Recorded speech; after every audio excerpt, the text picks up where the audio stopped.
Hi, I'm Emily Parker, and this is the story of how my perfect sister's dream wedding turned into a nightmare.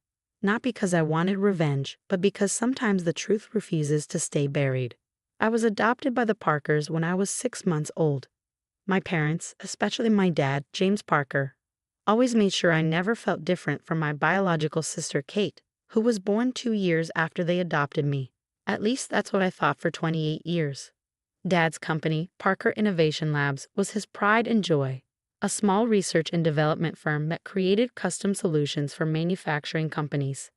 I grew up watching him pour his heart into it, spending late nights in his home office reviewing projects and proposals.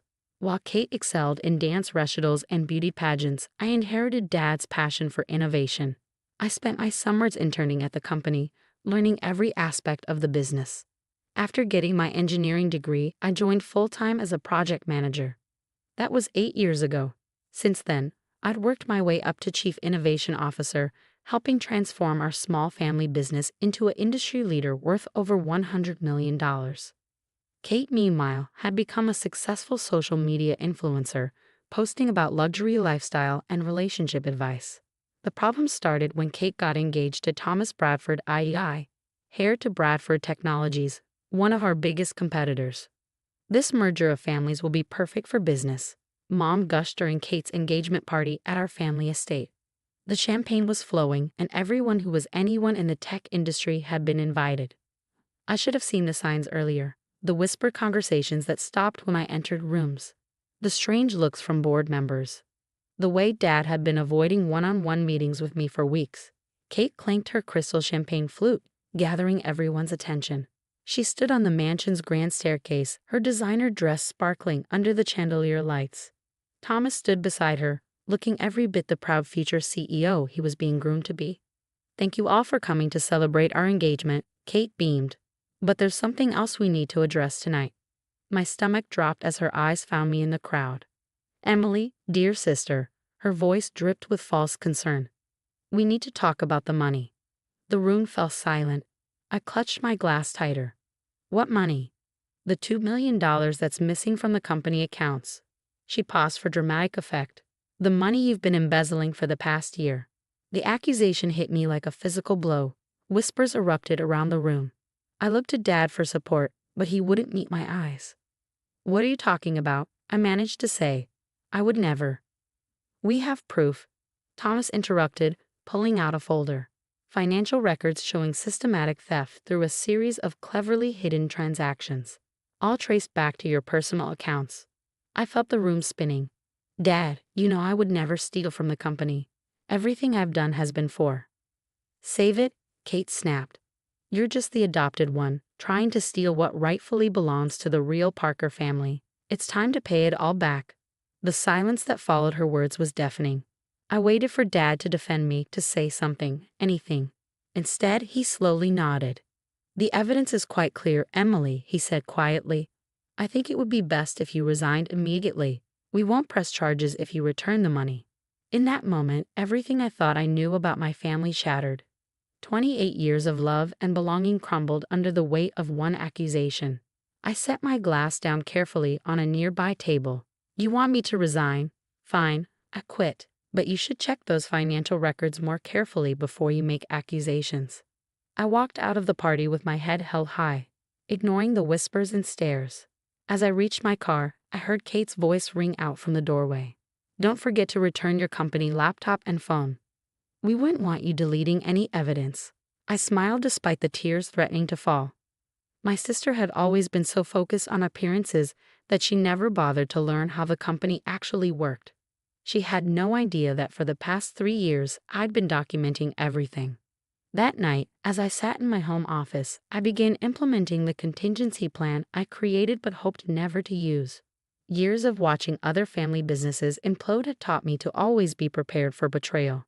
I pulled out my personal laptop and accessed a secure server that Kate and Thomas didn't know existed. Every email, every transaction, every piece of evidence showing who had really been stealing from the company. It was all there, waiting to be revealed. Kate's wedding was in a week. She planned an extravagant ceremony at the city's most exclusive venue. With over 500 guests, including every major player in the tech industry. She'd spent months ensuring it would be the social event of the year. Little did she know, I had my own plans for her special day. Sometimes the best revenge isn't about destroying someone's future. It's about revealing the truth about their past. As I prepared for bed that night, my phone buzzed with a text from Kate. Don't even think about coming to the wedding. Security has your photo. I replied with a simple smiley face emoji. She had no idea that I didn't need an invitation to crash her perfect day. After all, I designed the venue's security system myself. The next 7 days would change everything. But first, I had some calls to make. The morning of Kate's wedding dawned bright and clear. While she was probably getting her hair and makeup done at the Peninsula Hotel's presidential suite, I was in my home office making final preparations. The last week had been busy. I'd reached out to key industry contacts, set up meetings with the SEC, and gathered irrefutable evidence of what had really been happening at Parker Innovation Labs.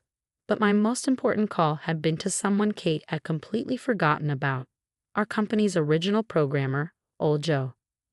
Joe had worked for Dad since the beginning, creating our core software systems. Kate and Thomas thought he retired 6 months ago. They didn't know he still maintained backdoor access to all company servers at my request. Got everything? I texted Joe at 9 a.m., all downloaded and verified, he replied. They never changed the master passwords. Amateurs. I smiled, thinking of Kate's face when she realized her clever financial tricks weren't so clever after all. The money she accused me of stealing. Every penny could be traced back to offshore accounts belonging to her fiance's family. At precisely 2 p.m., I parked my car 2 blocks from the St. Regis Hotel. The wedding was scheduled for 4 p.m. in the Grand Ballroom. Security was tight. Kate had made sure of that. But she'd forgotten one crucial detail. I'd installed the hotel's entire security infrastructure 3 years ago through Parker Innovation Labs. I walked through the service entrance, nodding to the kitchen staff who recognized me from the system installation. My fingerprints still worked on the biometric locks, another oversight. I made my way to the control room, where my old friend Marcus was working security. Emily? He looked surprised. They said you were banned. I handed him a USB drive. Marcus, remember when I saved your job last year after that breach? I need a favor. 20 minutes later, I was settled in the ballroom's upper control booth. Below, guests were arriving, the who's who of the tech industry, all dressed in their finest. Mom was greeting people, wearing an expensive new dress. Dad stood with Thomas's parents, probably discussing the merger they'd announced yesterday. The merger that would save Bradford Technologies from bankruptcy, using Parker Innovation Labs' money. My money. The money Kate accused me of stealing. At 3:55 p.m., Kate made her entrance for photos. She looked stunning in her designer gown, beaming as cameras flashed. Thomas waited at the altar, looking every bit the proud groom. I waited until the ceremony began, until the minister asked if anyone had any objections. That's when I activated Joe's program. The ballroom's lights dimmed. The massive screens meant for wedding photos came to life. And there, in high definition, began playing a presentation I titled The Truth About the Parker Family Fortune. Financial records, emails, secret meetings, every corrupt dealing, every stolen dollar, every lie, display for all to see.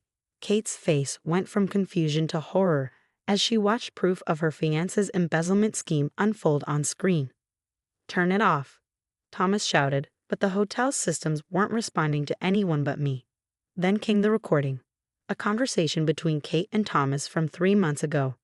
Once we frame Emily for the missing money, Dad will have to give me control of the company. Kate's voice filled the ballroom. The adopted brat never deserved it anyway. And once we merge the companies, Thomas replied, we can sell off Parker's assets to cover Bradford's debts. Your father will never know what hit him. The screens switched to security footage of them doctoring financial records in Thomas's office, carefully cracking the trail that would lead to me. The ballroom erupted in chaos. I emerged from the control booth, walking calmly down the main aisle. Kate stood frozen in her white dress, mascara running down her cheeks. Security, she screamed when she saw me. They work for me, I said quietly, or rather, they work for Parker Innovation Labs Security Division, which I built from the ground up. Dad stepped forward, his face ashen. Emily, Save it, I cut him off.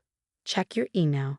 You'll find copies of everything you just saw, plus documentation of every innovation and client relationship I brought to the company. My resignation terms are attached. You have 1 hour to accept them." "You're bluffing," Thomas snarled. "You've got nothing." I smiled. "The SEC disagrees. They're very interested in Bradford Technologies' creative accounting, as are your shareholders." I nodded towards several pale-faced board members in the crowd. "Oh, and Kate, you were right about one thing. I'm not a real Parker. I'm better. I built that company into what it is today, while you were busy taking selfies and plotting theft." Mom tried to approach me, but I held up my hand. "My terms are simple. I take 51% ownership of Parker Innovation Labs, effective immediately. Kate and Thomas are banned from any involvement in the company. And Dad, you can keep your position as figurehead CEO, but your voting rights go to me. And if we refuse," Kate's voice shook, "then I release everything to the media. Parker Innovation Labs might survive the scandal. Bradford Technologies won't." I turned to the shocked guests. "I suggest you all go home. I don't think there's going to be a wedding today." The next few hours were a blur of lawyers, documents, and tears. By midnight, I owned controlling interest in the company I'd helped build. Bradford Technologies stock was in freefall, and Kate's perfect wedding had become the scandal of the year. 1 week later, I sat in my new office, formerly Dad's, reviewing acquisition proposals for what remained of Bradford Technologies. A knock at the door interrupted my work. It was Dad, looking older than I'd ever seen him. "I should have believed in you," he said quietly. "Yes, you should have. Can we have her fix this?" I thought about it. Maybe. Not as father and daughter, you lost that right at the engagement party. But as business partners, we'll see. You taught me my first lesson about innovation. Sometimes you have to tear something down completely before you can build it back better.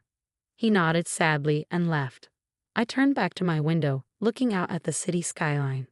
My phone buzzed. A text from Kate. "I'm sorry. I was wrong about everything." I didn't reply. Some apologies come too late. They say success is the best revenge, but I disagree. The best revenge is forcing people to face their own lies. Kate wanted a wedding that everyone would remember. Well, she got her wish, just not in the way she planned. As for me, I'm still the same person who loves innovation and building things. The only difference is now everyone knows what I'm capable of, and no one will ever call me just the adopted one again.